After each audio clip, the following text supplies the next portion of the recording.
സിന്ദൂരാരുണ വിഗ്രഹാം തൃണയനാ മാണിക്യമൗലീസ്ഫുര താരാനായക ശേഖരാം സ്മിതമുഖീം ആവീനവക്ഷോരുഹ പാണിഭ്യാമളിപൂർണ രക്തശശകം രക്തോൽപലം വിഭ്രതീം സൗമ്യാരത്നഘടസ്ഥ രക്തചരണാം ധ്യായേത് പരാമംബിക.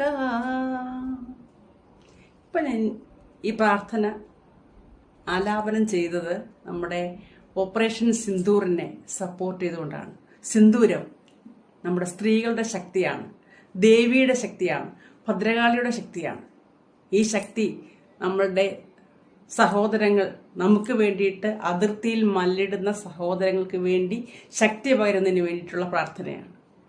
നമ്മുടെ സഹോദരങ്ങൾ പട്ടാളക്കാർ നമുക്ക് വേണ്ടി, നമ്മളെ ഒന്നും അറിയിക്കാതെ അവിടെ നമുക്ക് വേണ്ടി അവരോട് യുദ്ധം ചെയ്തുകൊണ്ടിരിക്കുകയാണ്.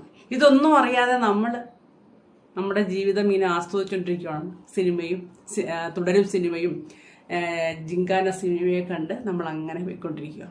അപ്പം ഈ പട്ടാളക്കാരെ കുറിച്ച് നമ്മളൊന്ന് ചിന്തിക്കണം. അവരുടെ വീട്ടുകാരുടെ മനസ്ഥിതി, അവരിന് തിരിച്ചു വരുമോ എന്ന് പോലും അറിയാതെ വിഷമിച്ചിരിക്കുന്ന നമ്മളുടെ പട്ടാള സഹോദരങ്ങളുടെ വീട്ടുകാരെ കുറിച്ച് ഒന്ന് ഓർക്കുന്നതിന് വേണ്ടിയാണ് ഞാൻ ഈ ഷോർട്സ് ഇടുന്നത്. ശരിയല്ലേ? നമ്മളെ ഒന്നും അറിയിക്കാതെ അവർ അതിർത്തിയിൽ കിടന്ന് യുദ്ധം ചെയ്തുകൊണ്ടിരിക്കുകയാണ്. ഏത് നിമിഷവും മരിച്ചു പോകാം എന്നുള്ള ഒരു അവസ്ഥയിലാണ് അവർ. അങ്ങനെയുള്ള പട്ടാളക്കാര് നമ്മളൊരു ബിഗ് സല്യൂട്ട് അവർക്ക് വേണ്ടി കൊടുക്കണം. തന്നെയല്ല, വേറൊരു അഭിപ്രായം എനിക്കുള്ളത്, ഈ പട്ടാളക്കാർ രാജ്യസേവനവും കഴിഞ്ഞ് 15 വർഷമോ 10 വർഷമോ കഴിയുമ്പോൾ റിട്ടയർമെന്റ് കഴിഞ്ഞ് രാജ്യത്തിന്റെ അതിർത്തി കാത്ത് നമ്മളെ സംരക്ഷിച്ച അവര് പിന്നെ ഒരു ചെറിയ കടയുടെ മുന്നിലും ഹോട്ടലിന്റെ മുന്നിലും സെക്യൂരിറ്റി ആയിട്ട് നിൽക്കുന്നത് കാണുമ്പോൾ സത്യം പറഞ്ഞാൽ എനിക്ക് സങ്കടം കാണും. കാരണം മിക്കവാറും എല്ലാം എക്സ് മിലിറ്ററിക്കാരായിരിക്കും.